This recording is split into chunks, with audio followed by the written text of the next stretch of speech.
Sarojini Damodaran foundation സംസ്ഥാനത്തെ മികച്ച ജൈവ കർഷകർക്ക് ഏർപ്പെടുത്തിയ അക്ഷയശ്രീ പുരസ്കാരത്തിൽ കാസർഗോഡ് ജില്ലയിലെ മികച്ച ജൈവ കർഷകയ്ക്കുള്ള പ്രോത്സാഹന പുരസ്കാരം ലഭിച്ചതിന്റെ സന്തോഷത്തിലാണ് ചിറ്റാരിക്കൽ കടുമേനി പാവലിലെ ഔസേപ്പറമ്പിൽ സിനി പ്രതീഷ്. ചിറ്റാരിക്കൽ പാവലിലെ 5 ഏക്കറോളം കൃഷിയിടത്തിൽ സിനി ജൈവ കൃഷി നടത്തിവരുന്നുണ്ട്. സംസ്ഥാനത്തെ മികച്ച ജൈവ കർഷകർക്ക് ഏർപ്പെടുത്തിയ സരോജിനി ദാമോദരൻ ഫൗണ്ടേഷന്റെ അക്ഷയശ്രീ പുരസ്കാരത്തിലാണ് കാസർഗോഡ് ജില്ലയിലെ മികച്ച ജൈവ കർഷകയ്ക്കുള്ള പ്രോത്സാഹന പുരസ്കാരം സിനി സ്വന്തമാക്കിയത്. ചിറ്റാരിക്കൽ പാവലിലെ 5 ഏക്കറോളം കൃഷിയിടത്തിലാണ് സിനി തന്റെ ജൈവ കൃഷി നടത്തിവരുന്നത്. കമുക്, തെങ്ങ്, റബ്ബർ എന്നിവയ്ക്കു പുറമെ ഇടവിളകളായി കൊക്കോയും വിവിധതരം തീറ്റപ്പുല്ലും കൃഷി ചെയ്യുന്നുണ്ട്. അക്വാഫോണിക് മത്സ്യകൃഷിയും പശു, വിവിധയിനം നാടൻ കോഴികൾ, മുയൽ, അസോള എന്നിവയും സിനിയുടെ കൃഷിയിടത്തിന്റെ വലിയൊരു ഭാഗമാണ്.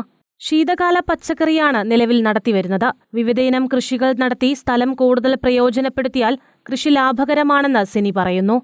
സംയോജിതമായി കൊണ്ടുപോവുകയാണെങ്കിൽ നമുക്ക് ലാഭകരമാണ്. ലാഭകരം എന്ന് പറയുന്നത് അത് എപ്പോഴും ഒരിക്കലും നമ്മൾ ഒരു വിളയെ ഒരു വർഷത്തിൽ ആശ്രയിക്കാതെ നമ്മൾക്ക് എപ്പോഴും സാമ്പത്തിക ലാഭം ഉണ്ടാകുന്ന രീതിയിൽ എന്തെങ്കിലും ചെയ്താൽ മാത്രമേ കൃഷി ലാഭം ആയി തീരുകയുള്ളൂ.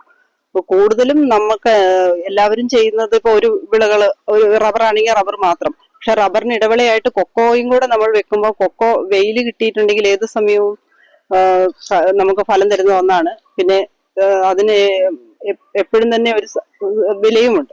അപ്പൊ അതുകൊണ്ട് അത് ഈ റബ്ബറിന്റെ ഇടവിളയായിട്ട് കൊക്കോ ചെയ്യുന്ന സമയത്ത് കൊക്കോയും കാപ്പിയൊക്കെയാണ് വരുന്നതെങ്കിൽ കർഷകന് നഷ്ടമൊന്നും ഉണ്ടാകില്ല. ഇപ്പൊ റബ്ബറിന് വില കുറവുണ്ടെങ്കിലോ അപ്പൊ നമ്മളത് ബാലൻസ് ചെയ്തത് അങ്ങനെ വേറൊരു വിളയിലായിരിക്കും.